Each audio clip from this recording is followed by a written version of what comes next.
During a family trip, my husband's parents decided I should sit at a separate table.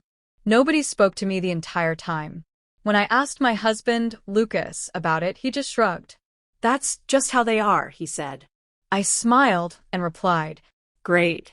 "I've got my own way of doing things, too." The next morning, once they realized what I had done, panic hit hard. Looking back, I should have seen it coming. The snide remarks, the cold stares, the way I was always treated like a guest in my own marriage. But I kept pretending not to notice, because I loved Lucas. I believed that if I kept showing patience and kindness, things would eventually change. But they didn't.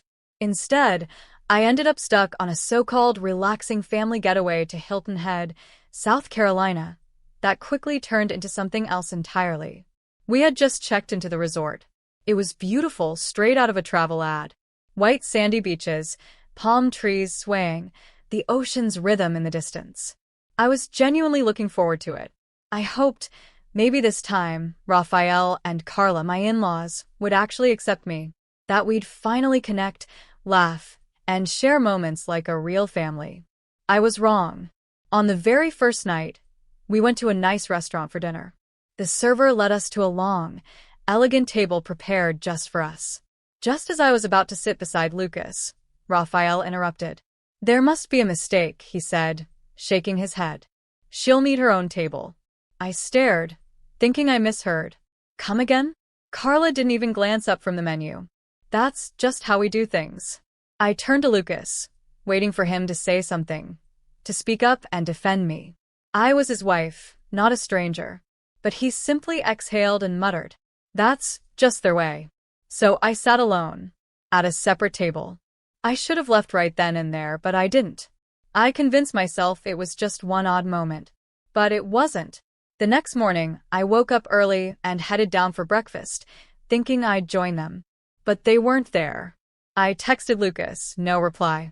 I wandered for nearly 30 minutes before finally spotting them all, gathered around a big table, halfway through their meal, laughing like everything was fine. As if I didn't exist. "Why didn't you tell me you were coming down?" I asked. Raphael barely looked up. "We figured you'd catch on." Carla sipped her coffee. "That's how we do things." Lucas? He was already eating like nothing was out of the ordinary. And right then I finally understood. I wasn't one of them. I never had been. And Lucas, he was never truly with me. The rest of the trip followed the same pattern. Every meal, I sat alone. Every activity, they forgot to include me. They went on a private boat ride I only found out from Instagram. A fancy wine tasting? I saw them dressed up in the lobby heading out. Not a word said to me. When I asked Lucas afterward, "You could have at least texted me." He sighed again, as if I was the one being unreasonable. "It's just how they are." That's all he ever said. By the fourth day, I gave up. Stopped asking. Stopped caring. They wanted me to be invisible?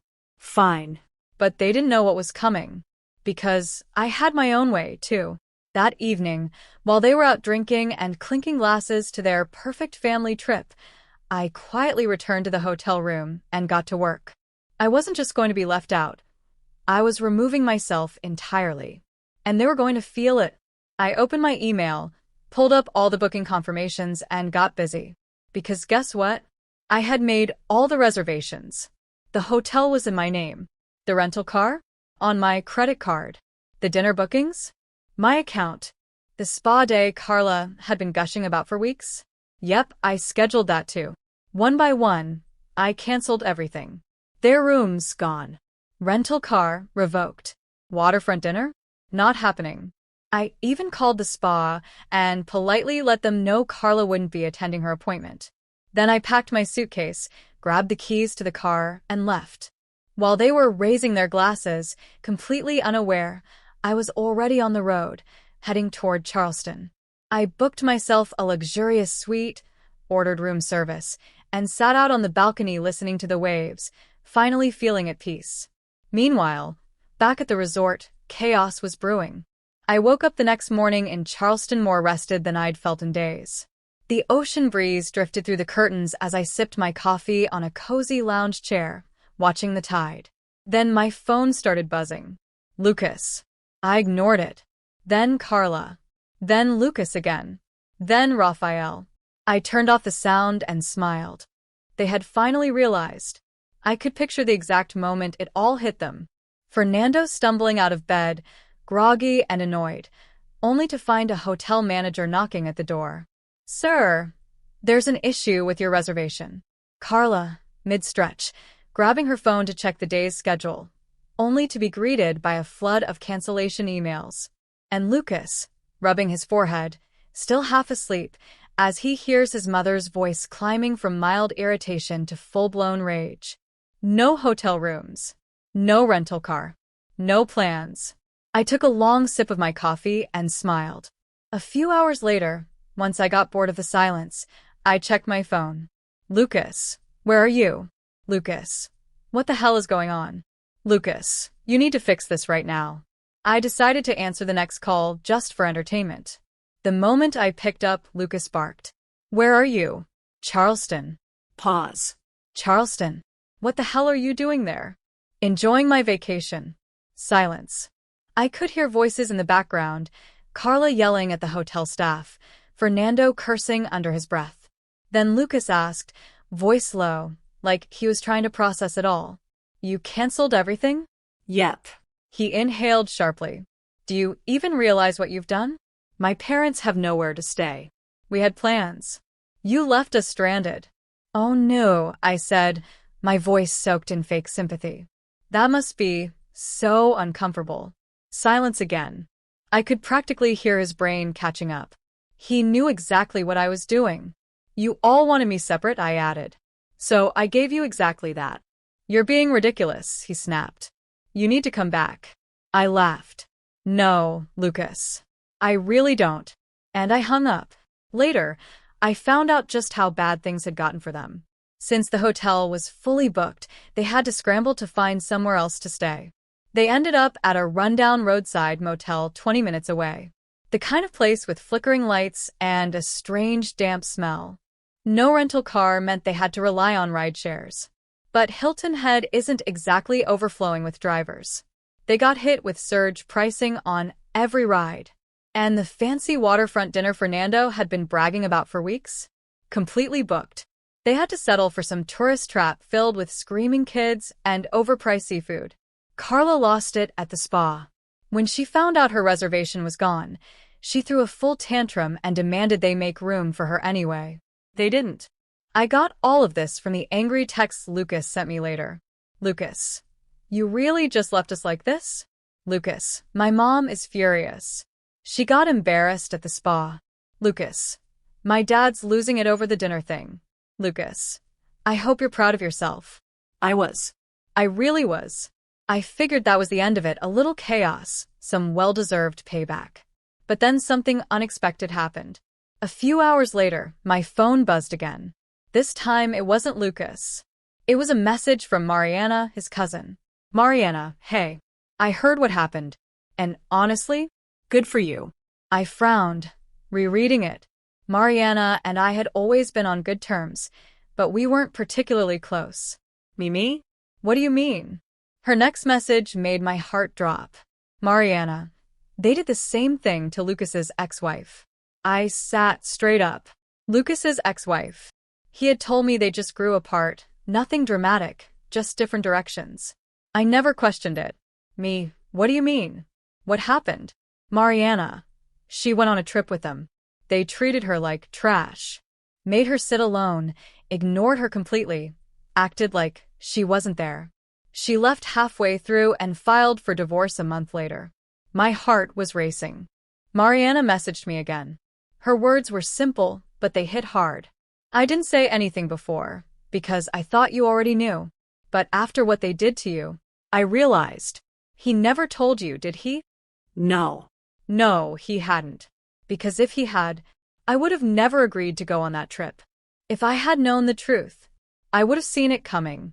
This wasn't just their way. This was a pattern. And Lucas? He had known exactly what was about to happen. And he let it happen anyway. That night, Lucas called again. This time, I picked up. I need you to fix this, he said immediately, voice low and tense with frustration. But I didn't let him finish. No. I understand everything now. This wasn't about some quirky tradition. This was about control. You knew what your parents were going to do, and you let it happen.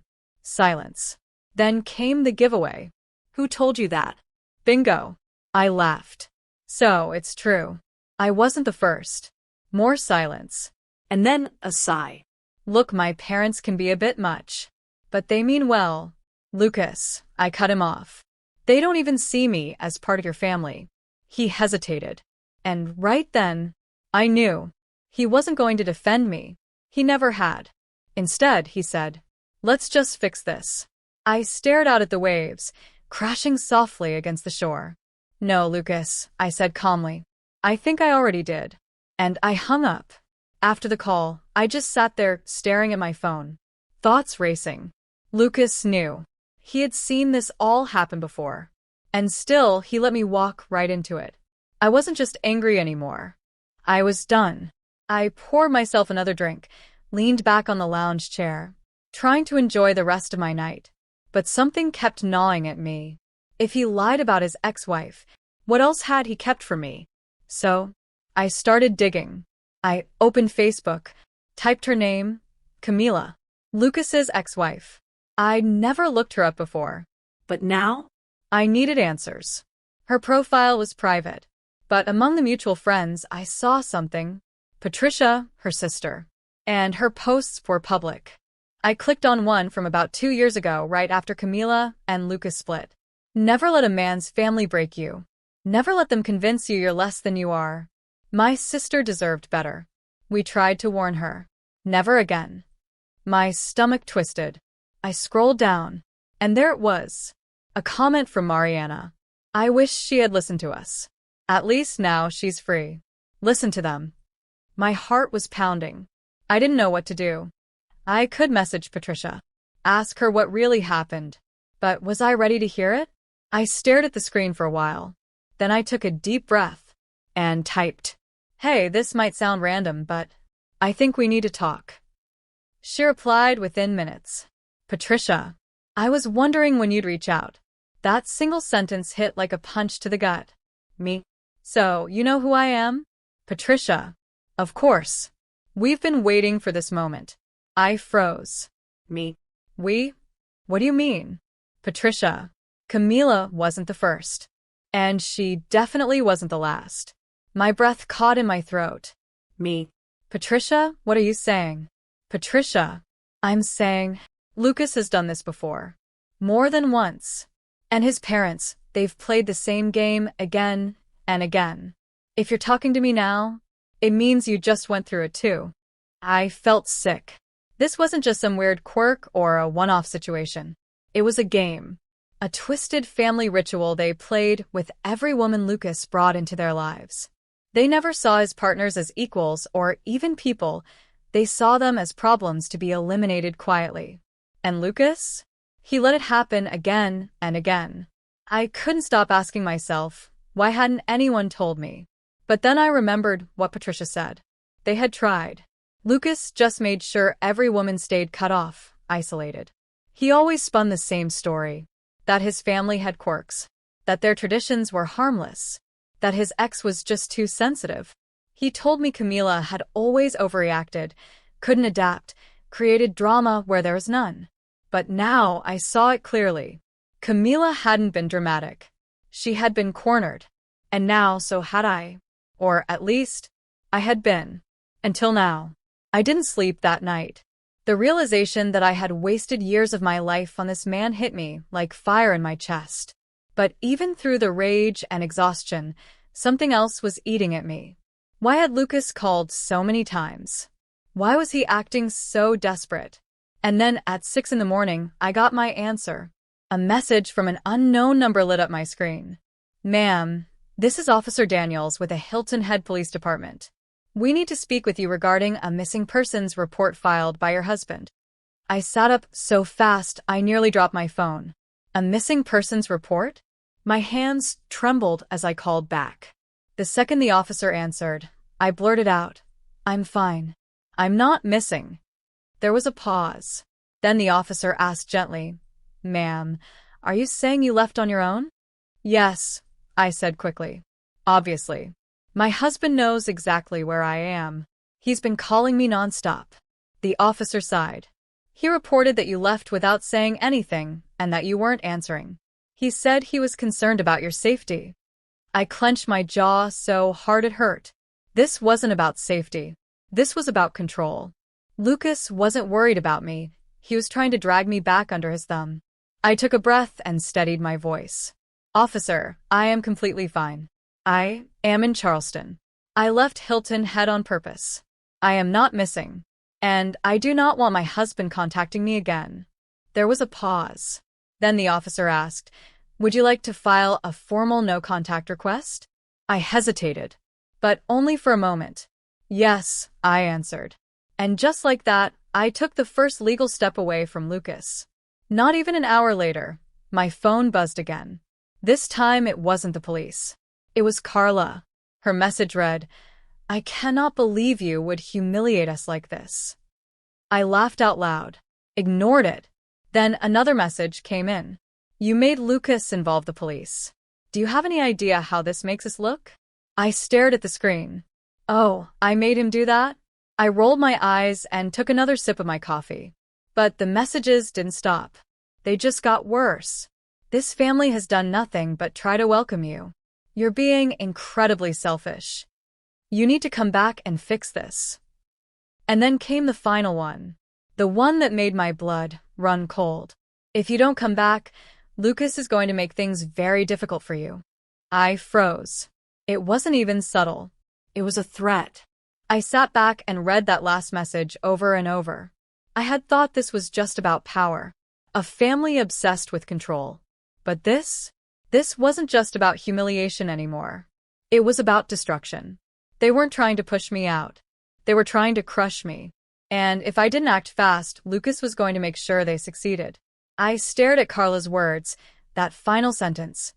"If you don't come back, Lucas is going to make things very difficult for you." It wasn't a warning. It was a promise. Something shifted inside me in that moment. This wasn't a misunderstanding or cold in-laws. This was war. And I was supposed to roll over and lose. But I wouldn't. Not this time. I cracked my knuckles, took a deep breath, and typed one single reply. "Perfect. Let's make things difficult then." And with that, I booked a hotel conference room in Charleston. Sent out the invitations to Lucas, his parents, and Mariana. If they wanted a war, I was bringing it straight to their doorstep. The next morning, I sat at the head of a long wooden table.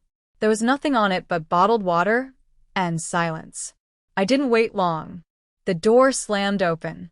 Lucas was first storming in, his jaw so tight I thought he might break a tooth. Carla followed close behind, heels clacking like a metronome of rage. Fernando's face was already red, his hands balled into fists. Mariana came in last.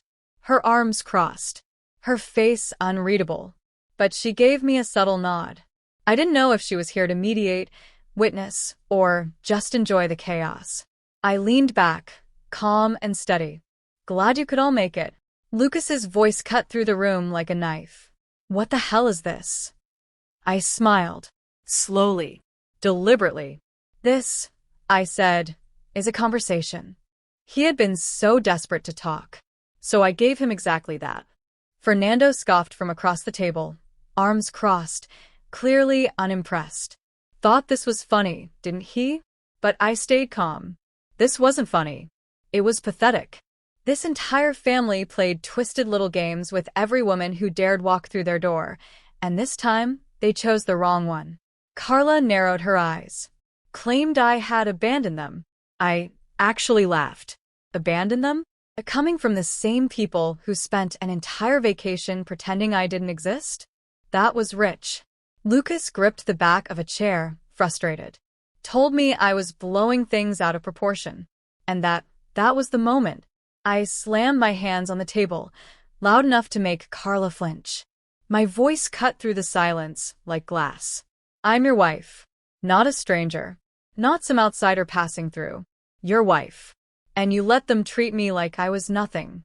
Then I pointed right at Lucas. You knew. You knew this wasn't the first time they'd done this. You knew what was happening. And you just let it happen again. He went pale. Carla jumped in, her voice pitched high. Said they were simply following family tradition. No. That wasn't tradition. That was control. That was a test. And every woman who ever walked into this family failed it because none of you ever wanted us to belong. Lucas shook his head, still trying to deny it. So I pulled out my phone, opened the messages from Patricia, and placed it in front of him. Told him to read it. He hesitated. Again, I told him, read it.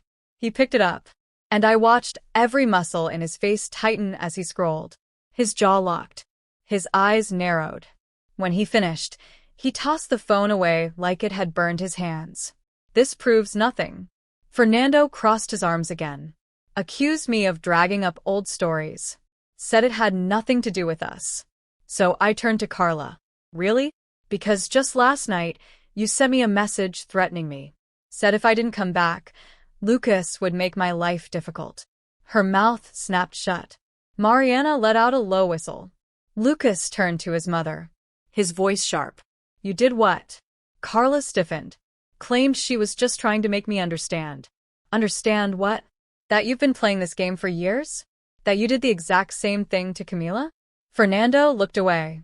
Carla shot him a glare. But it was too late. The damage was done. Lucas's jaw clenched. I saw it. The crack. That tiny fracture in his blind loyalty to his parents. The first moment he realized, maybe, just maybe, I wasn't the one who had been wrong all along. He looked at me. And for once he looked unsure. I waited. Watching. Hoping, just for a second, that he might finally say something that mattered. But all he did was run his hands through his hair and mutter, I can fix this. And that told me everything I needed to know. No apology. No regret. Just damage control. I leaned back and let out a long breath. You really don't get it, do you? Silence. Then I stood, adjusted my bag, and said the words that would finally end it all. I'm not coming back, Lucas. He blinked, stunned. Wait. What? I'm done. His eyes widened in disbelief. You're serious? Mariana snorted quietly. Seriously? You haven't figured that out yet? Carla's voice spiked. This is absurd. You're throwing away your marriage over a misunderstanding? I shook my head slowly. No, Carla. You threw it away. You and Fernando, with your twisted little rituals. Lucas was just too weak to stop any of it. He reached for my arm. I stepped back. Please wait. Let's talk this through. I held up a hand. No, Lucas. You talk. You always talk. You make excuses. You let them manipulate you. But I'm done listening. I picked up my phone and headed toward the door.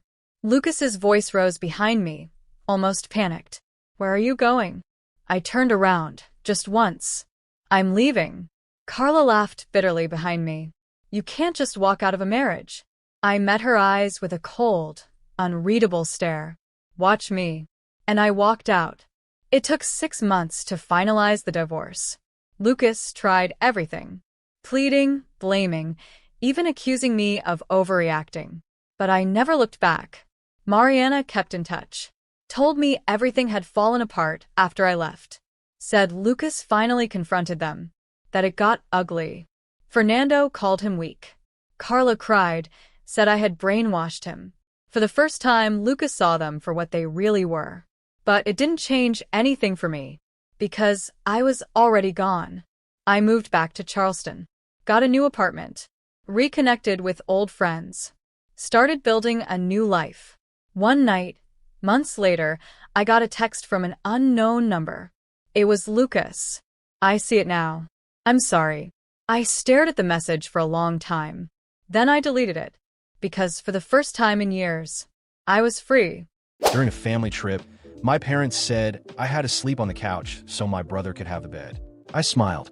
And that's funny because I was the one who booked the presidential suite. Their faces dropped when the hotel manager announced it. From a young age, I learned something very quickly. My younger brother, Ryan, never made mistakes. In my parents' eyes, he was the perfect son, the golden child, the one who got everything handed to him on a silver platter, while I was just a shadow. Birthdays. His were filled with expensive gifts, grand parties, a cake so big it could feed the entire neighborhood. Mine? A supermarket cake. A half-hearted happy birthday. My parents moved heaven and earth, used all their connections, and invested fortunes in his education. And me? I had to work part-time and take out loans to study. It was always Ryan first, me second. If he wanted something, he got it. If I wanted something, I settled for leftovers.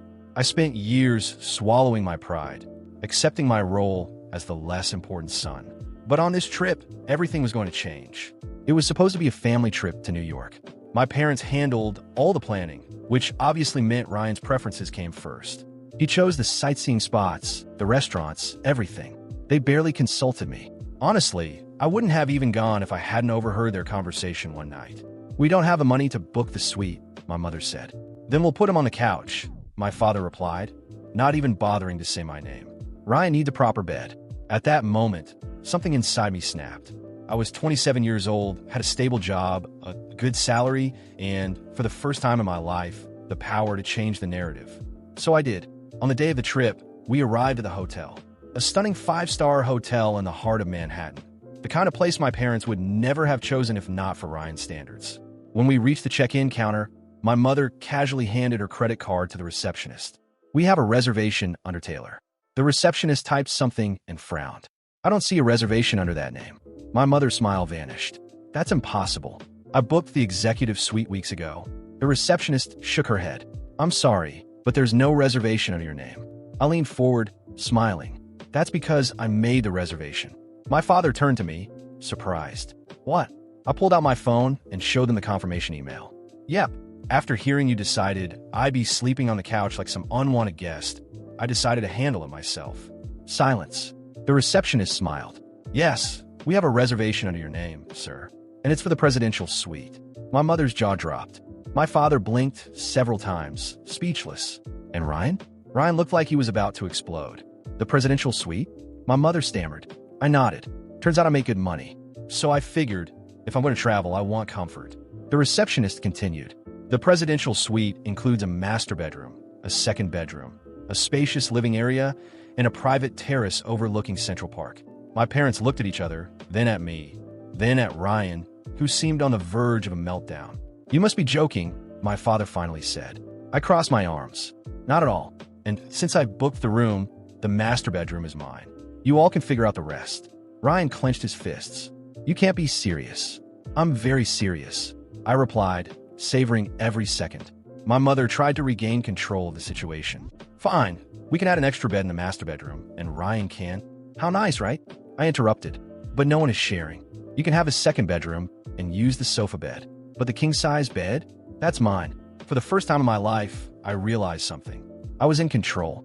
I made the rules, and they couldn't do anything about it. I let the moment stretch, enjoying the shock on their faces. Then, I grabbed the room key, smiled at the receptionist, and said, "Thank you. I'll head up now." I walked away without looking back, without asking if they needed help. And wow, did it feel good. The presidential suite was immaculate. Floor-to-ceiling windows overlooking Central Park, a massive living room, a full dining area. And the bedroom, spectacular. King-size bed, soft pillows, a bathroom bigger than most apartments. I tossed my bag on the floor, kicked off my shoes, and collapsed onto the bed, stretching out like I owned the world. Then, I heard the knocks at the door. Loud, impatient.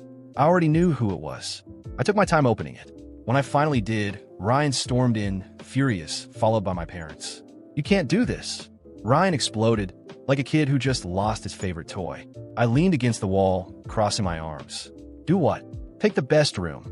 My mother snapped, visibly upset. "You know Ryan has trouble sleeping in small beds." I looked at her. "Sounds like a Ryan problem." My father huffed. "We're a family. We should be together." I let out a dry laugh. "Oh, now we're a family? That's funny because I don't recall that matching when you decided I'd be sleeping on the couch." Silence. Ryan rolled his eyes. "Whatever. Just give me the room." I raised an eyebrow. "Do you hear yourself?" "Come on. It's not a big deal," my father tried to argue. "You've never cared about this kind of thing." I stepped closer. "You're right. I never cared because nothing I did ever mattered. Because, in the end, Ryan was always the priority." I looked at all of them. But guess what? I made the reservation, I paid, and now I do care. Ryan glared at me. Stop acting like you're someone important. I laughed again. You have no idea how far I can go. My mother sighed, rubbing her temples. And where are we supposed to sleep now? When I closed the door, I allowed myself a quiet laugh.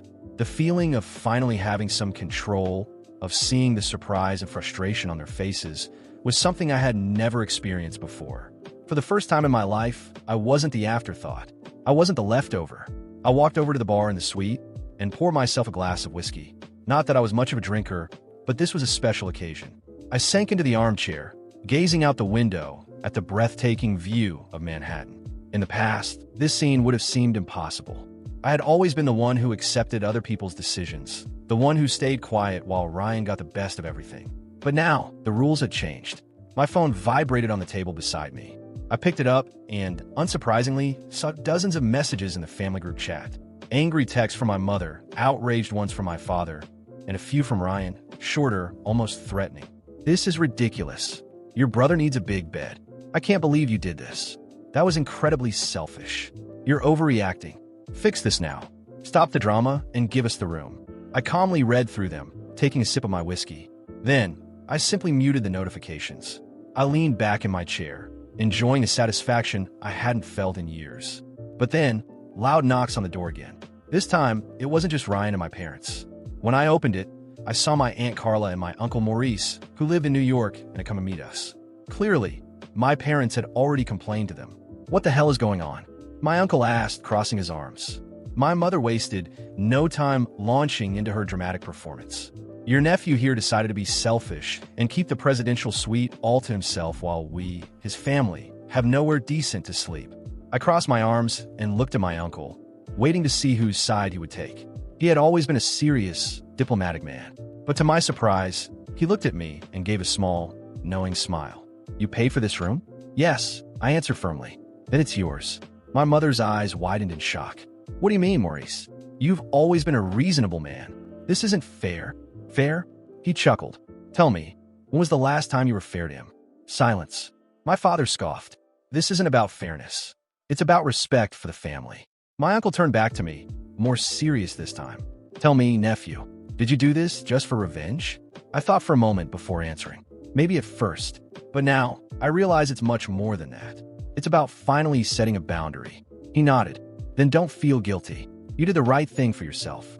My mother's face turned red with fury. I can't believe this, Maurice. You're supporting this nonsense. He simply shrugged. I'm supporting the person who finally decided to take control of his own life. Ryan, who had been silent until now, stepped forward into the suite. This isn't over. I took a step closer, unshaken. What are you going to do, Ryan? Cry until mom and dad fix everything for you again? He clenched his teeth. I had never seen him this angry before. You've always been a nobody. Booking an expensive room isn't going to change that. I stepped even closer, looking him straight in the eyes. Funny, because right now, I'm the one calling the shots. He shoved me. My Aunt Carla gasped. My uncle stepped forward, but I stood my ground. Ryan stared at me, waiting for me to retaliate. But I just smiled. Good luck with the couch. And I shut the door in their faces. The next morning, I woke up to the annoying sound of the suite's phone ringing nonstop. Still half asleep, I reached over and answered. Sir, I'm sorry to bother you, but there's an issue with the other guests in your reservation, the hotel receptionist said cautiously. I already had a good idea of what was coming. What happened? Your parents and brother tried to access the presidential suite, claiming there was a mistake and that you had made an error in the booking. We tried to explain that the suite is under your name, but they insisted on speaking with the manager.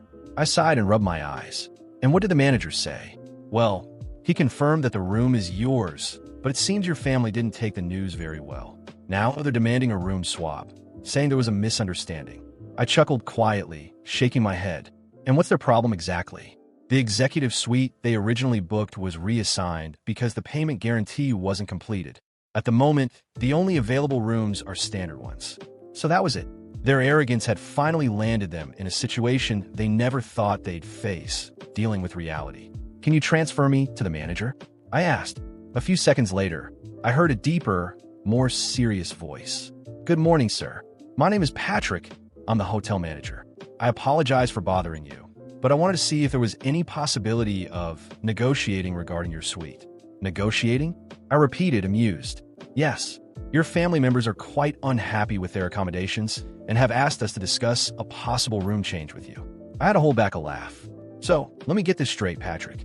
They planned this whole trip without even considering my comfort, decided I would sleep on the couch without asking me. And now that they're stuck in an inferior room, they want me to give them the presidential suite? There was a brief pause before he answered. Well, yes, sir. I smiled. Then my answer is no. He cleared his throat. I see, understood. And one more thing, Patrick. If they try to cause any trouble in the hotel, let me know immediately. I'm paying good money for this suite, and I don't want to be disturbed. Of course, sir. We'll ensure your privacy. I hung up and fell back into bed. The thought of my parents and Ryan being stuck in a basic hotel room, after years of making me feel like an afterthought in my own family, was simply perfect. I made sure to enjoy my morning. I took a long, relaxing bath in the suite's massive tub, ordered an elaborate breakfast from room service, and when I was done, I went down to the hotel lounge. I knew I'd eventually run into my family, but at that moment, I was more than happy to provoke them, and I didn't have to wait long. As soon as I stepped into the lounge, I spotted Ryan sitting with his arms crossed, looking furious. My parents sat beside him, just as frustrated. The most amusing part was that, unlike their usual confident demeanor, this time they looked uncomfortable, as if they were no longer in control. I walked over to them at an unhurried pace. "Good morning," I said casually, picking up a cup of coffee from the buffet. My mother was the first to explode. "Are you happy now? Look at us. We're stuck in a tiny room while you're living in luxury in that ridiculous suite." I took a slow sip of my coffee before responding. "Ridiculous? That's funny, because when you thought you'd be staying in it, it seemed like a fantastic choice." Ryan slammed his hand on the table. "You're just doing this out of revenge." I tilted my head, pretending to think. "Maybe a little. But actually, I'm just treating you the way you've always treated me." My father finally decided to speak. "Don't be ridiculous. You know we've always tried to do what's best for you." I let out a short laugh. "What's best for me? Like when I had to study late at night because you spent all the education money on Ryan? Like when I got cheap birthday gifts while he got the best of the best? Like when you decided I would sleep on the couch without even asking me?" My mother rolled her eyes. "You're overreacting." "Overreacting?" My voice an edge now. "I think what really bothers you is that for the first time in my life, I'm not staying quiet." Silence. My father looked away. My mother crossed her arms. Ryan clenched his fists. "You can't do this," he said, his voice full of barely contained rage. "Oh, but I can. And I am." I turned to leave, but my mother grabbed my arm. "You're being cruel." I slowly pulled my arm away and looked at her, expressionless. "Cruel? Cruel is what you did to me my whole life." She opened her mouth to argue, but stopped. For the first time, she hesitated, as if she no longer knew how to manipulate me. I walked out of the lounge, satisfied, but I knew this wasn't over. My parents would never admit they were wrong. Ryan would never accept being treated like an ordinary person. And that's why I knew they wouldn't give up so easily. The game had only just begun. That night, I slept better than ever. The king-size bed in the presidential suite was a true throne, and for the first time in years, I felt like someone who truly deserved to be there. My parents and Ryan? Well, they were stuck in a standard room. No luxury, no privileges. That alone was worth everything. But I knew Ryan wouldn't swallow this humiliation so easily. The next morning, I woke up early and ordered a full breakfast through room service. Freshly baked bread, ripe fruit, perfectly cooked eggs, and a flawless cup of coffee. Everything delivered to my private suite. As I ate, I heard loud voices in the hallway. I knew it was only a matter of time before Ryan lost it again. And I was right. When I went down to the hotel lobby, I found him arguing with the manager.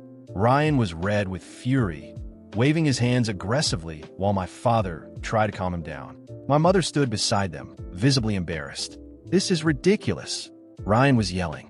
"I'm a better guest than him. How can you not do anything?" The manager remained professional. "Sir, as we've explained, the presidential suite was booked and paid for by your brother. We cannot transfer it without his consent." That's when Ryan saw me, and he came straight at me. "You're loving this, aren't you?" He growled. "You think you won?" I crossed my arms, completely relaxed. "I don't think. I know." His expression darkened even more. "You've always been a loser. Always. Just because you have a better room for a few days, do you think that changes anything?" I took a step closer, looking him dead in the eyes. "Ryan, answer me one thing. When was the last time you paid for something yourself? When was the last time you got anything without mom and dad fixing it for you?" He opened his mouth, but had no answer. I laughed. "Exactly. You can't." He gritted his teeth, and before I even realized it, he lunged to shove me again. But this time I was ready. I stepped aside, and he lost his balance. Ryan clumsily stumbled backward, crashed against the reception desk, and landed on the floor in the most humiliating way possible. The entire lobby went silent. Every nearby guest, hotel staff, and even my parents stared at him. And then someone laughed. At first, it was just a quiet chuckle from a guest waiting to check in. But then another laugh followed. Then another. Within seconds, multiple people in the lobby were either holding back laughter or whispering to each other. Ryan jumped to his feet, his face burning with humiliation. "What the hell are you laughing at?" But no one answered. They just looked away or kept giggling. My father grabbed his arm, desperate to get him out of there. My mother shot me a glare filled with hatred. "You've crossed the line," she hissed. But I no longer cared. Oh, so now there's a line? Because when I was sleeping on the couch, when I had to struggle on my own my entire life, it didn't seem like one existed. She didn't respond. My father just grabbed Ryan and led him away. The hotel manager turned to me, looking slightly amused. "Sir, if there are any other issues, please let us know." I smiled. "I will." I walked back up to my suite, knowing that for the first time in his life, Ryan had finally crashed and burned. He was no longer the golden boy, the perfect son, the untouchable favorite. He was just a spoiled brat who, when faced with reality, had no idea what to do. That night, I slept even better. And this time, it wasn't just because of the king-size bed. It was because after years, I was finally free. When the trip ended and we returned home, there was a silence that had never existed before. No one said anything at the airport. Not a single word during the flight. No goodbyes when we all went our separate ways. It was as if I had ceased to exist for them. And, to be honest, I didn't care. After years of living in Ryan's shadow, being treated as a background character in my own family story, their silence was a gift. It was confirmation that, for the first time, I had broken the cycle. No more family dinners where I was ignored. No more last-minute messages asking for favors. Nothing. And I was perfectly fine with that. The first few days were strangely quiet. The family group chat remained inactive. Before, it had been a constant stream of messages about Ryan, his achievements, his plans, his demands. Now, there were no updates. No, Ryan just landed an amazing new project. Or we're so proud of what Ryan is doing. And I knew exactly why. Ryan was silent because he was humiliated. Because for the first time in his life, he had lost. And not just a small loss, the kind that gets brushed aside or fixed for him. No, he had lost publicly, embarrassingly, and most importantly, in a way that our parents couldn't undo. And me? Well, I was just living my life as usual. At work, my colleagues noticed that I seemed lighter, more relaxed, more confident. When I asked about my trip, I kept it short. It was great. I had a lot of fun, and I left it at that. Because, unlike Ryan, I didn't need validation or an audience to feel relevant. I had already won where it mattered most. I was free. A few weeks later, I received an invitation to a cousin's birthday party, a family gathering. I could have ignored it, but at that moment, I realized I didn't want to. I had nothing to avoid, nothing to be afraid of. So I went. When I arrived, the atmosphere fell off. Conversations quieted down. People exchanged glances. My mother pretended not to see me and kept talking to an aunt. My father gave me a brief nod, but said nothing more. And Ryan? Ryan wouldn't even look in my direction. I couldn't have asked for a better gift. I grabbed a drink, sat on the couch, and observed. For the first time, I didn't feel the need to fit in. I didn't have to prove anything. And deep down, I knew they were all waiting for me to speak first. To apologize. To make a casual comment. Something that would signal that everything was fine and that we could just move on as if nothing had happened. But I didn't give them that satisfaction. I stayed there completely at ease, chatting with my cousins, laughing, enjoying the night. It wasn't until Ryan finally walked over, after more than an hour of avoiding me, that the tension rose. So, he cleared his throat. "You seem pretty comfortable, huh?" I raised an eyebrow. "Yeah, I am." He frowned, expecting more. When he realized I wasn't going to say anything else, he pressed on. "Don't you think you went too far on that trip?" I took a sip of my drink before answering. "No," he scoffed. "You've always been a jerk." I shrugged. "And you've always been spoiled." He stared at me for a few seconds, waiting for me to cave, to apologize. But I just smiled and went back to my conversation with my cousins. Ryan walked away, frustrated, probably expecting a different outcome. But what he didn't understand, and maybe never would, was that I had already won. Because for the first time in my life, I didn't need him. I didn't need my parents' approval. I didn't need anyone but myself. And that was something they could never take from me. When the night ended, I left the party just as calmly as I had arrived. No one called me. No one tried to stop me. And for the first time, that didn't bother me one bit. I was fine, better than ever. I discovered that the Sunny Pines HOA was building 96 luxury homes on my inherited farmland. But when I found my grandfather's original property surveys, their entire development suddenly became my legal property. Would you believe their shocked faces when I revealed my trap at their own community meeting? I never thought I'd have to fight for land that already belonged to me. When Grandpa Joe died last March, I inherited his 200-acre farm outside Meadow Creek. The old place had been in our family for generations. I lived far away in the city with a busy job that kept me from visiting as often as I should have. My phone rang at 6 a.m. on a Tuesday. It was Mrs. Thompson, Grandpa's neighbor for 40 years. They're building houses on your property. Her voice shook with anger. Big yellow machines started digging yesterday. You need to come quick. At first I thought she was confused. Maybe construction workers had crossed a boundary by mistake. But Mrs. Thompson wasn't one to exaggerate. The Sunny Pines people put up signs all over, she continued. They're planning almost 100 houses where Eastfields are. I threw clothes in a suitcase and drove straight to Meadow Creek, breaking speed limits the whole way. 5 hours later, I turned onto the dirt road leading to Grandpa's farmhouse. The familiar path felt different now. The peaceful countryside was interrupted by the rumble of heavy machinery. Dust clouds rose above the trees. As I crested the hill overlooking the eastern section of the property, my heart sank. A fleet of bulldozers and excavators tore into the soil where Grandpa used to grow corn and soybeans. Workers in hard hats moved around like ants, marking areas with bright orange spray paint. A large sign stood near the road. Future home of Sunny Pines, East 96 luxury homes starting at $450,000. I parked my car and walked toward a woman standing apart from the workers. She wore spotless beige pants and a crisp white blouse. Despite the dusty surroundings, her hair was perfectly styled and she held a clipboard while talking on her phone. "Excuse me," I said when she finished her call. "What's happening here?" She looked me up and down like I was a door-to-door salesman interrupting her day. "We're preparing for residential development," she said, her voice practiced and smooth. Diane Reynolds, Sunny Pines Homeowners Association president. She extended her hand without warmth. "This is my land," I said, ignoring her handshake. "My grandfather, Joe Miller, owned this farm. He passed away recently, and I inherited it." Diane's smile didn't reach her eyes. "There must be some misunderstanding. Sunny Pines Development purchased this parcel last year. We have all the necessary permits and approvals." "That's impossible," I said. "My grandfather would never sell this land." "Perhaps he didn't tell you." She sounded almost sorry for me. "The sale was finalized 9 months ago. We've been planning this expansion for years." My mind raced. Grandpa had been sick during his final months, but his mind remained sharp. He wouldn't have sold his beloved farm without telling me something wasn't right. "I need to see those documents," I demanded. "You're welcome to contact our legal department." Diane handed me a business card. "But I assure you everything is in order. Now, if you'll excuse me, we have a schedule to maintain." She turned away, already dialing another number on her phone. I stood there feeling helpless as machines continued to tear up the soil that had fed my family for generations. Back at the farmhouse, Mrs. Thompson waited on the porch with a pitcher of iced tea and a worried expression. "They started showing up with measuring tools about 3 months ago," she explained. "Your grandpa was furious. He kept saying they had no right, that they were trying to steal what wasn't theirs."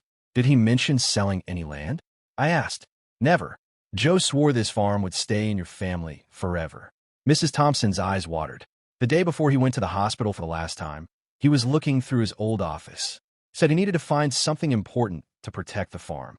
Grandpa's office had remained untouched since his death. I hadn't had the heart to go through his things when I briefly visited for the funeral. Now I needed answers. The small room smelled of pipe tobacco and old books. Shelves lined the walls, stuffed with farming almanacs, family photo albums, and decades of careful records. Grandpa tracked everything: rainfall amounts, crop yields, equipment repairs, all written in his neat handwriting. Where'd he have kept property records? The filing cabinet seemed the obvious place to start. I pulled open the top drawer and found folders organized by year.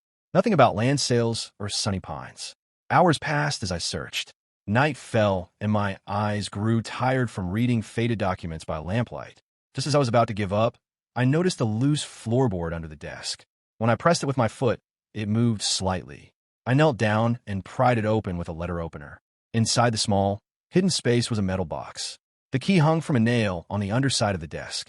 Inside the box, I found the deed to the farm, Grandpa's will naming me as his heir, and several yellowed property surveys. But most interesting was a letter addressed to me in Grandpa's handwriting. If you're reading this, it began, then, someone's trying to take what's ours. My hand shook as I read his words. Grandpa explained that developers had been eyeing his land for years. They had tried to pressure him into selling, but he always refused. In his final months, someone from Sunny Pines had visited repeatedly. The man claimed to need a simple signature for a road easement, bringing different papers each time. I never signed away my land, Grandpa wrote. If they say I did, it's a lie. Look at the original survey from 1910 and compare it to what's recorded at the county now. The truth is in the boundaries. I dug deeper into the box and found the original survey. It showed property lines that extended much further than I had realized. According to this document, Grandpa's farm was nearly 280 acres, not the 200 acres listed in current records. Sleep evaded me that night. I spread the papers across the kitchen table, comparing the old survey with newer maps. Something strange had happened over the decades. The eastern boundary had shifted, reducing our land. And it wasn't just the area under construction. According to these original documents, we own land where part of the existing Sunny Pines development already stood. At dawn, I knew what I had to do. First, I needed a lawyer. Then I needed to understand exactly what Diane Reynolds and her HOA were up to. If they thought they could steal from my family, they were about to learn a painful lesson. I folded Grandpa's letter. They were about to learn a painful lesson. I folded Grandpa's letter and put it in my pocket. I won't let you down, I whispered to the empty room. Little did Diane know she hadn't just messed with a grieving grandchildren. She'd walked straight into a trap set by a man who had anticipated her moves even from the grave. I didn't sleep that night.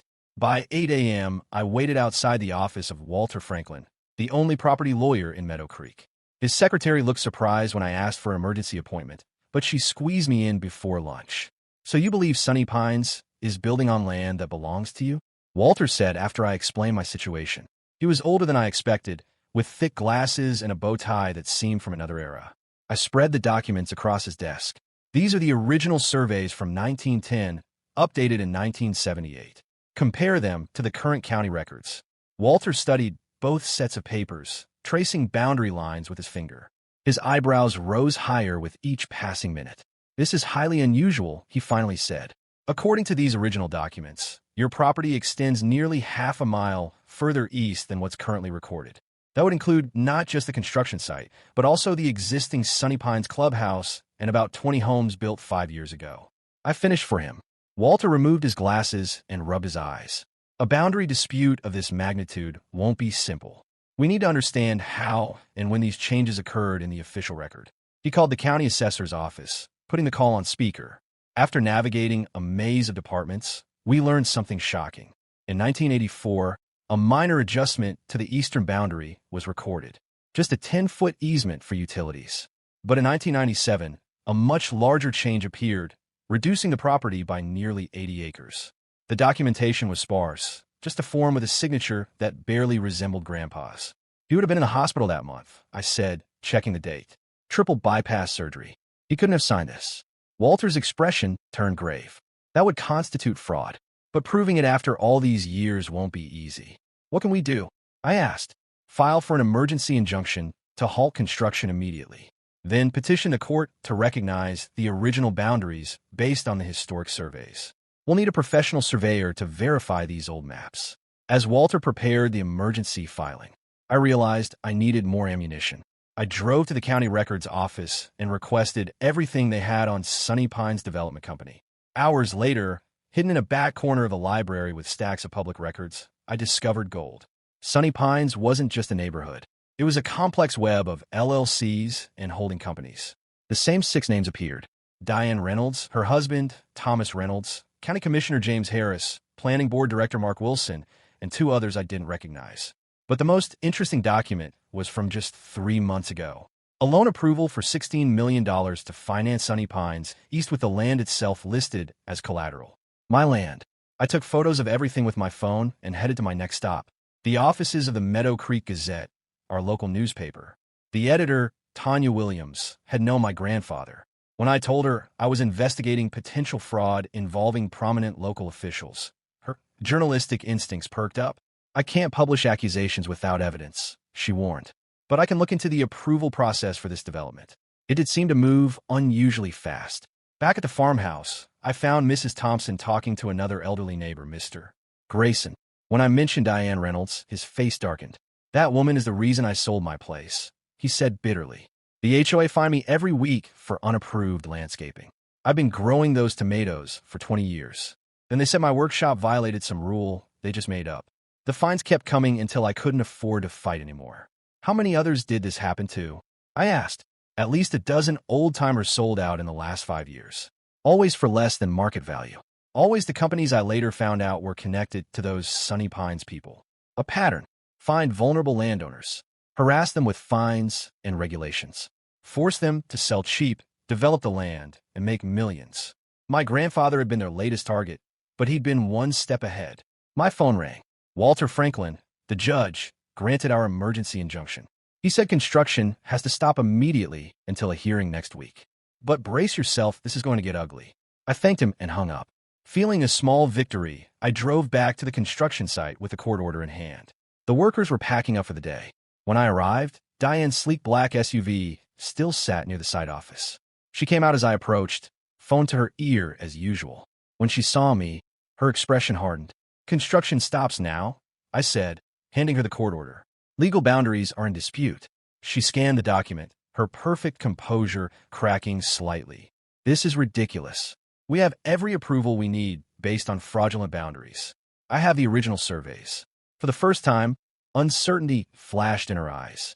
It vanished quickly, replaced by cold determination. This little stunt will cost you, she said quietly. You have no idea who you're dealing with. Actually, I do. 6 names on dozens of business filings. $16 million in loans using stolen land as collateral. County officials fast-tracking approvals for projects they secretly invest in. I hadn't planned to reveal how much I knew, but the look on her face was worth it. Diane's perfectly manicured hand tightened around her phone until her knuckles turned white. You're making a mistake, she hissed. We could be reasonable. Perhaps you consider a generous offer for the remaining farmland. 7 figures. Immediate payment. Not interested. Everyone has a price. Her smile returned, confident and predatory. Think about it. You don't even live here. What do you care about some old dirt? This old dirt has been in my family for 4 generations. It's not for sale. I turned to leave, feeling her eyes burning into my back. As I reached my car, she called out, Commissioner Harris is my husband's golf partner. Judge Evans comes to my dinner parties. You think your injunction will last? A slow, venomous smile. You're nobody in this town now. I knew the battle wouldn't be easy. Diane Reynolds and her people had power, connections, and money. But what they didn't know was that I had seen cases like this before. In Brazil, a woman proved she was the rightful owner of the land where the town of Jericoacoara now stands. In the U.S., a man recovered an entire reservoir after proving that official records had been illegally altered. Their game wasn't new to me. They were experienced thieves, but I was an experienced fighter. The first hearing was scheduled for the following week. My lawyer, Walter Franklin, warned me that the local courts might be a problem. Judge Evans, who oversaw most property cases in Meadow Creek, was far too close to Diane. I couldn't trust the local system. I needed to bring attention to the case. The next day, I went to the Meadow Creek Gazette and brought all the documents I had collected from the Public Records Office. Tanya Williams, the editor-in-chief, read everything carefully, and for the first time, I saw a real spark of interest in her eyes. If this is true, we're looking at one of the biggest land fraud scandals in the region, she said.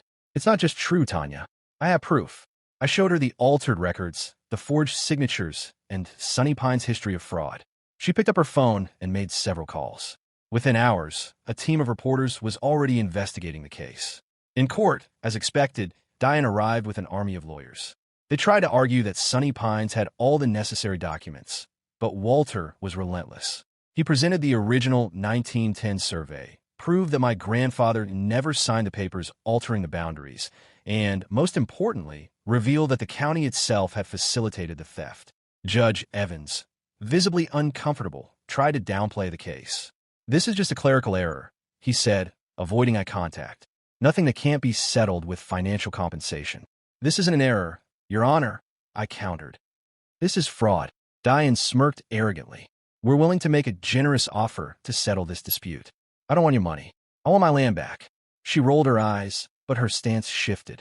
She knew this wouldn't go away easily. That night, I received my first anonymous threat. A letter with no signature was left on my farmhouse porch. "Walk away. This won't end well for you." I tore the paper in half and threw it in the trash.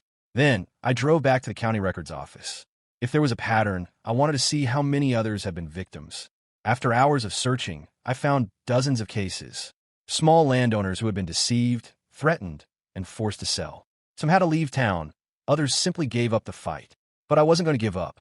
I contacted some of these victims and organized a meeting at my farmhouse. As we sat around the table, I noticed something all their stories had in common. Every forced sale had happened after small, administrative boundary adjustments. And in every case, Diane Reynolds and Commissioner Harris were involved. With this new information, Walter filed a class action lawsuit. The case was no longer just about my farm. It became a systemic corruption investigation. The media started covering the scandal, and that made the wrong people nervous. Within 24 hours, my car was vandalized. In court, Sunny Pines lawyers tried to argue that old documents no longer held legal weight, that they had owned the farm for years through established possession. But Walter fought back. He cited precedent cases, countered every argument, and then delivered the knockout blow. A forensic handwriting analysis proving that my grandfather's signature on a 1997 document was forged. The court had no choice but to issue a restraining order in my favor. For the first time, Diane lost her composure. She approached me after the hearing. "You think you've won?" She sneered. "This is just getting started." "Then keep playing," I replied.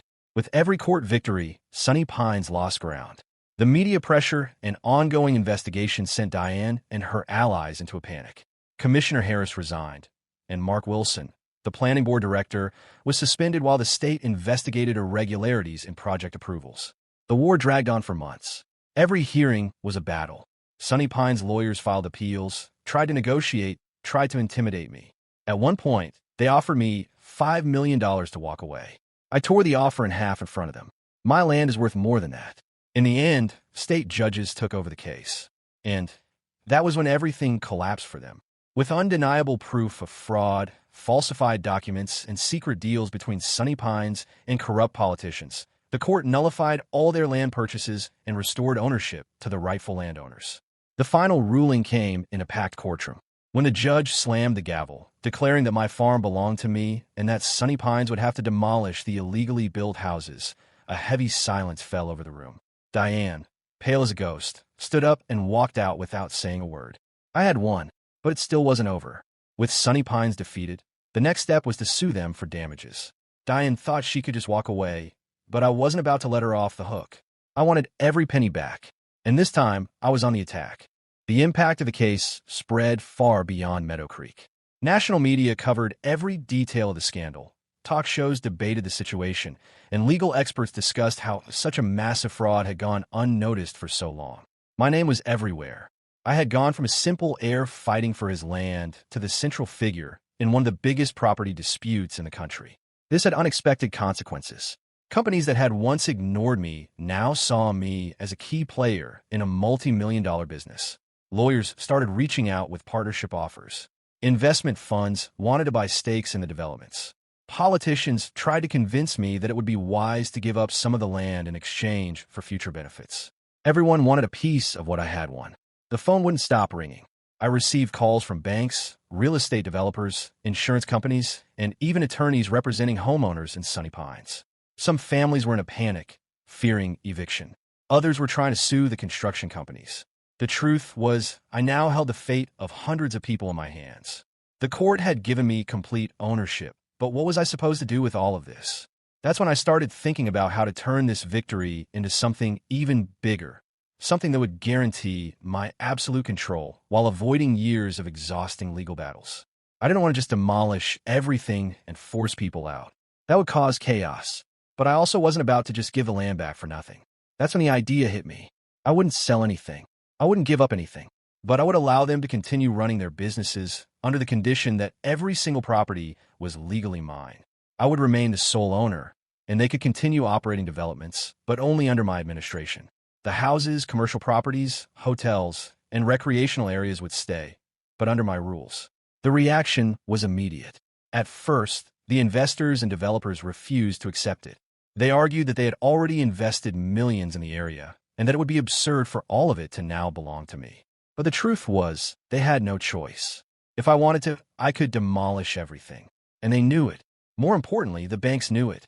And when the banks realized they could lose hundreds of millions of dollars in loans and ongoing projects, they were the first to pressure the companies into accepting my proposal. Contracts were drafted quickly. Every detail was reviewed to ensure that I had absolute control over the land and that companies couldn't make any changes without my approval. From now on, every construction project, every home sale, every lease agreement had to go through me. Then, the next obstacle appeared. The government realized that I now had more power than the local authorities. With this new agreement, I had become the largest private landowner in the region. That meant that all local tax revenue, tourism, and economic growth were now directly tied to me. Politicians started getting involved. Some state lawmakers wanted to pass legislation that would force me to give up parts of the land, arguing that it was dangerous for one man to have so much control. Political pressure started growing. The narrative shifted. I was no longer just a man who had defeated a corrupt group. I was now being painted as a land baron who had too much power. Some media outlets began to suggest that what I had done was no different from what Diane and her people had tried to do, except that now I was the one in charge. But I had already anticipated this.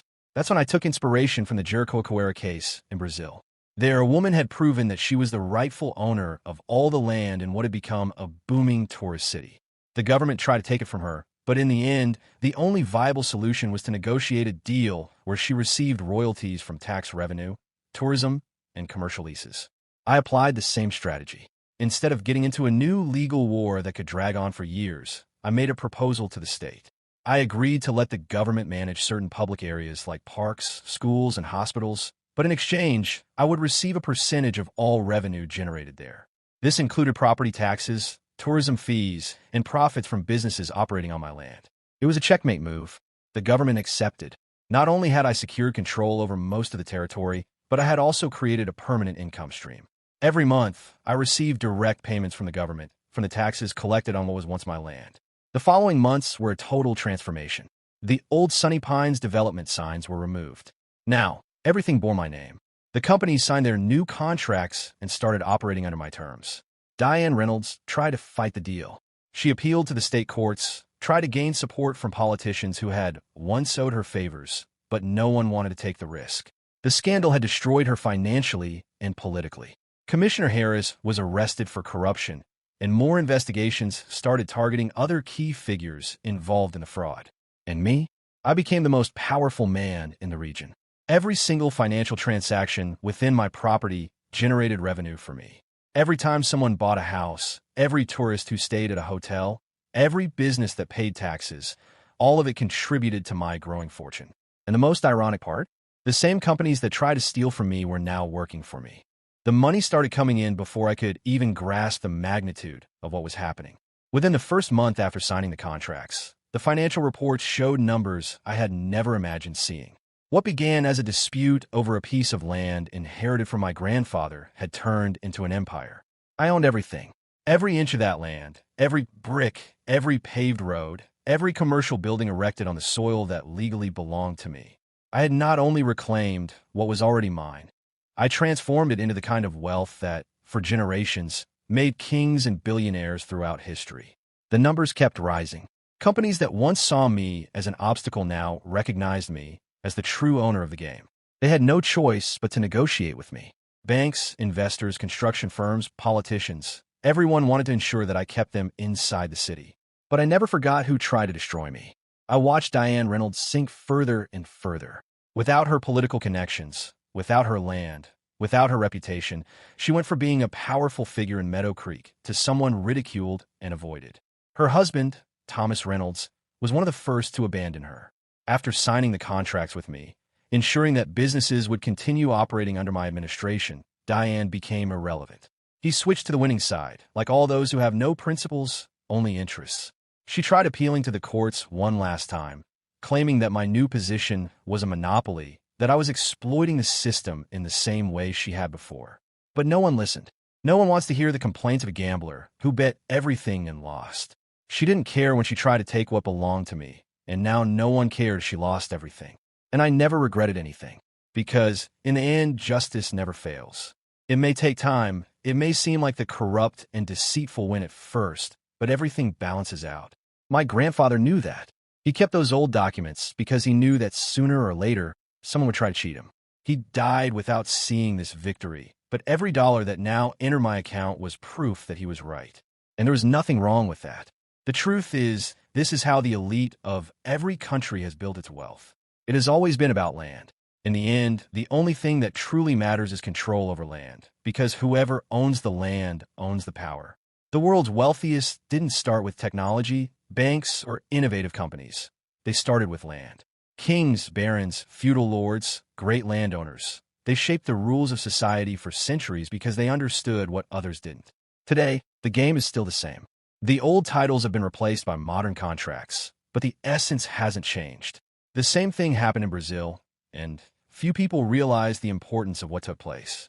A woman proved in court that she legally owned an entire tourist town. She didn't have to fight a housing development like I did. She had to fight an entire country. For years, her family owned land where hotels, restaurants, roads, and an entire tourism economy were later built. Without her consent, without compensation. When she took the case to court, the government tried to discredit her, label her an opportunist. But she had the right documents, and she had the truth on her side. In 2024, the government had no choice but to negotiate. They couldn't expropriate the land without paying her billions in compensation. The only solution was to reach a deal.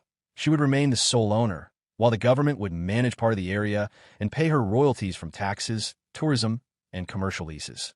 Overnight, she became one of the most powerful women in the country. With a single lawsuit, she put an entire city to work for her. And I did the exact same thing here.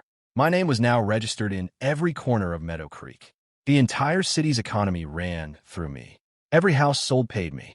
Every company opening a store there paid me. Every tourist visiting the resorts paid me. Even the government paid me, because instead of fighting me, they decided it was easier to pay me to keep what was already built. And that is the only truth that matters. Because justice always wins. It may take time, it may seem impossible at first, but those who truly understand how the world works know that, in the end, whoever owns the land owns everything. And now I own everything. I drove a domestic car to attend a high school reunion. When I arrived at the hotel, most of my classmates were already there. They were all doing quite well, driving either Mercedes or BMWs, and there was even a black Rolls-Royce. As soon as I got out of the car, a female classmate, whose name I couldn't remember, looked at me with total disdain. "Oh, isn't this our class's study committee member? How did you end up like this after graduation, still driving a domestic car?" During the meal, everyone eagerly toasted the Rolls-Royce owner, completely ignoring me. Only the class leader sat beside me with a glass of wine, offering comfort. "It's okay. Even though your car isn't as good as theirs, I believe that one day you'll drive a luxury car too." The corners of my mouth lifted slightly as I softly replied, "This isn't just any ordinary domestic car.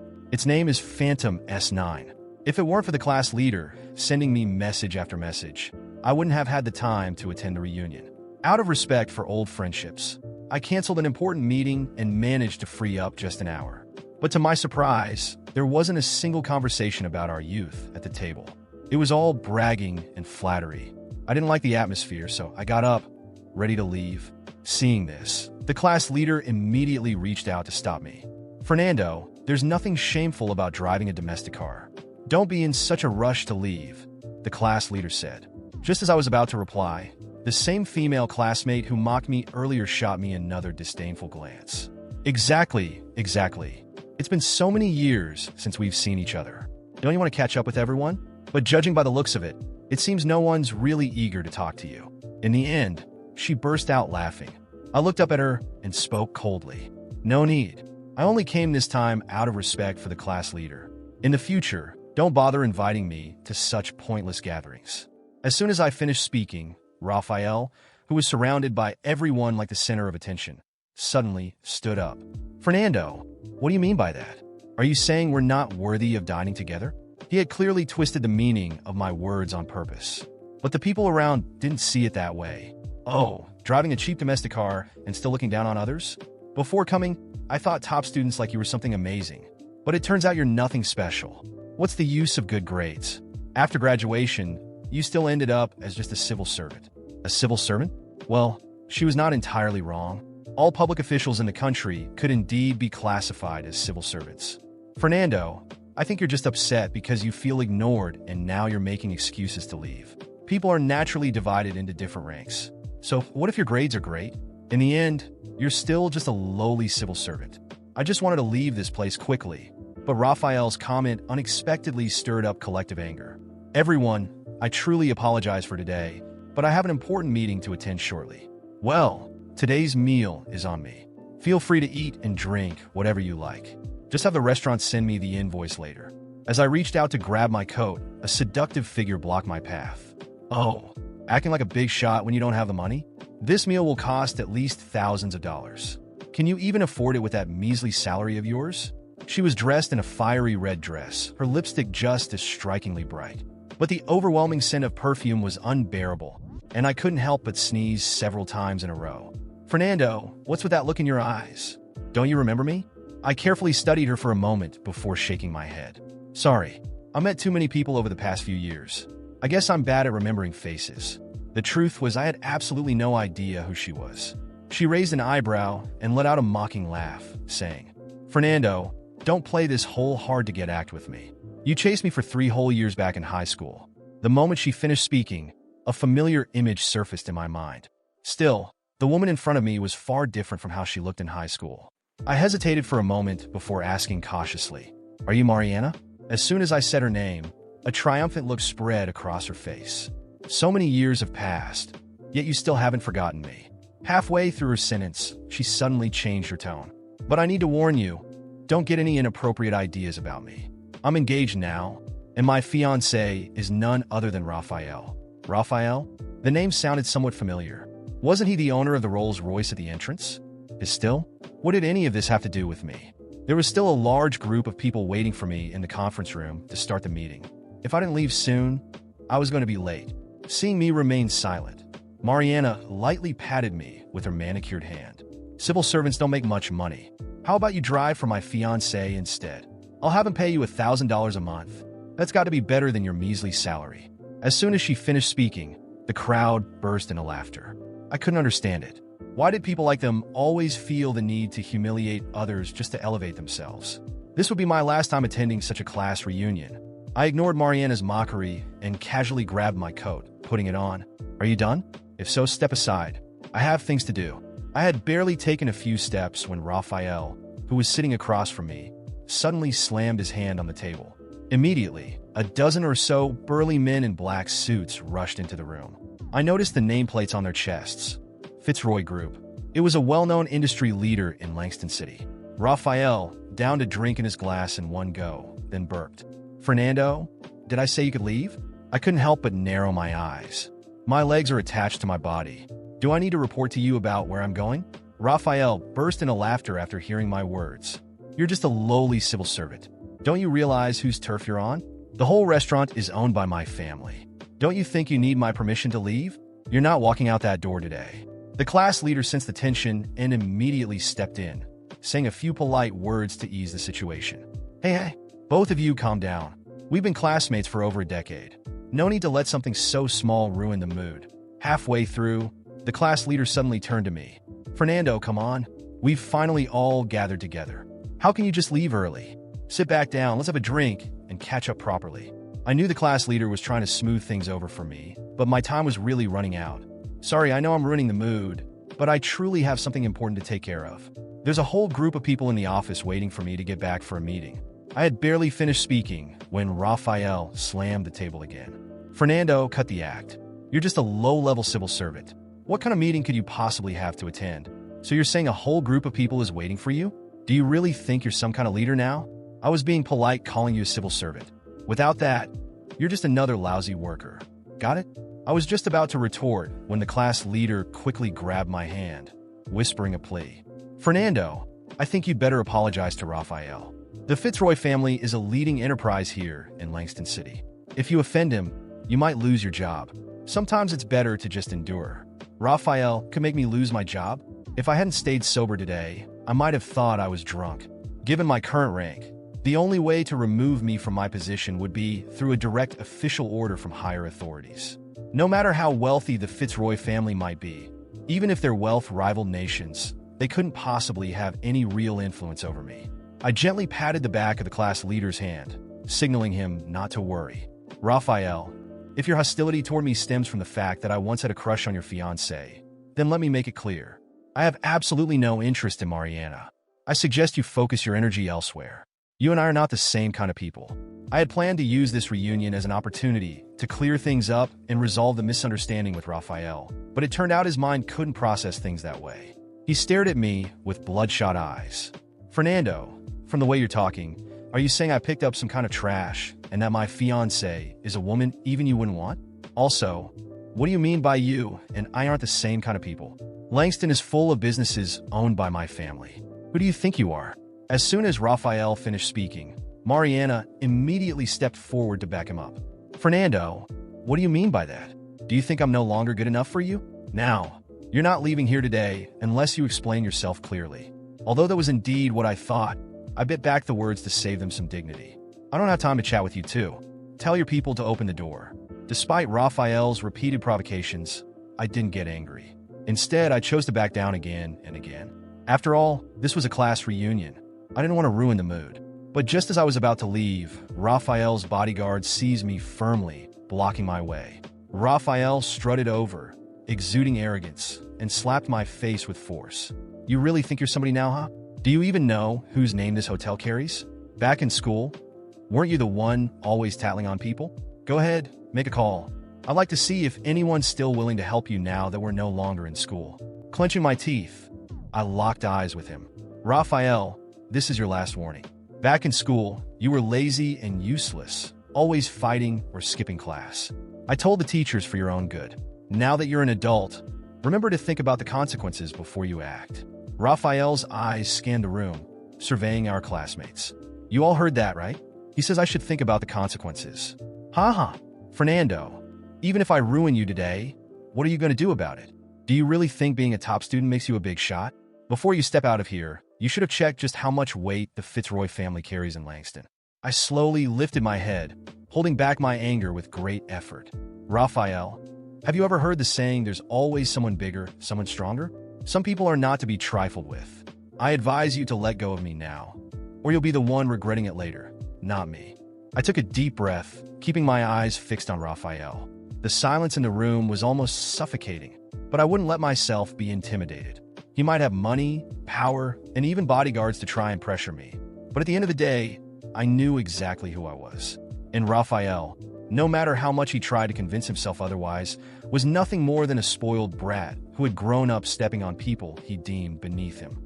I could feel the eyes of my former classmates on me. Some amused, others just curious to see how far this would go. The class leader, clearly nervous, approached once again, trying to ease the tension. Fernando, just apologize and be done with it. It's not worth turning this into something bigger. I chuckled softly, shaking my head. Apologize? For what? For not wanting to continue this ridiculous reunion?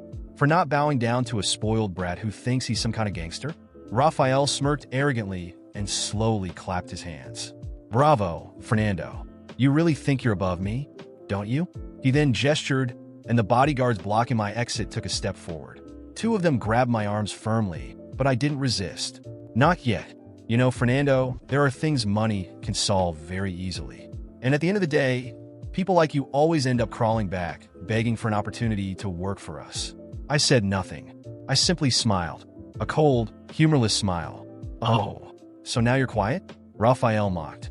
Maybe because you finally realized you have no way out. I let out a slow sigh and shrugged, making the two bodyguards tighten their grip. Do you really think you can do whatever you want to me here and get away with it? I muttered to Raphael. He laughed. And who's going to stop me? You? No. The law. Then I played my trump card. Do you even know my position in the government, Raphael? Do you have any idea who I know? Because unlike you, my influence doesn't come from a bank account. You might have money, but you can't erase everything that happens here today. The laughter stopped. I saw some classmates' eyes widen. Raphael blinked a few times, as if trying to process my words. You're bluffing, he spat. Try your luck. The bodyguards hesitated. They clearly weren't comfortable with the situation, which meant Raphael wasn't as untouchable as he thought. You really think you could just walk away from here? Raphael sneered. I can ruin your career with a single phone call. Then do it, he faltered. Call whoever you want, Raphael. Make your threats. But just know that if I want to, by tomorrow you'll be drowning in tax audits, money laundering investigations, and every other shady deal your family has been running without even realizing it. You think you can intimidate me? I am exactly the kind of person you should be afraid of. Silence fell over the room. The bodyguards immediately let go of me. Raphael stood frozen, his hands trembling slightly. Mariana looked between us, confused, as if she couldn't understand how the situation had turned against them so quickly. I adjusted my coat and started walking toward the door. No one tried to stop me anymore. But before leaving, I stopped next to Raphael and murmured just for him to hear. If you lay a finger on me, your family will lose much more than just an expensive dinner. Then, without looking back, I walked out of the room. In the following days, Raphael tried everything to get back at me. He called contacts, tried pulling strings behind the scenes, but nothing worked. I had already anticipated his every move, so I acted first. And within less than a month, the first audits began. It didn't take long for fraud to be uncovered. Shell companies, tax evasion, corruption schemes. The Fitzroy Group started to collapse from the inside. Raphael realized too late that he had messed with the wrong person. The last I heard of him, he was desperately trying to sell properties to cover the fines and avoid prosecution. His arrogance had turned into fear. And Mariana? Well, she disappeared from his life the moment she saw the money wasn't guaranteed anymore. As for me, I moved on. I kept climbing, building my influence the right way without having to step on anyone, and I was never invited to another class reunion again. After that day, I never received another invitation to a class reunion. In fact, I doubt any of them have even mentioned my name since. To them, I became a ghost, someone who existed but was no longer convenient to remember. But for me, that wasn't a problem. If anything, it was a relief.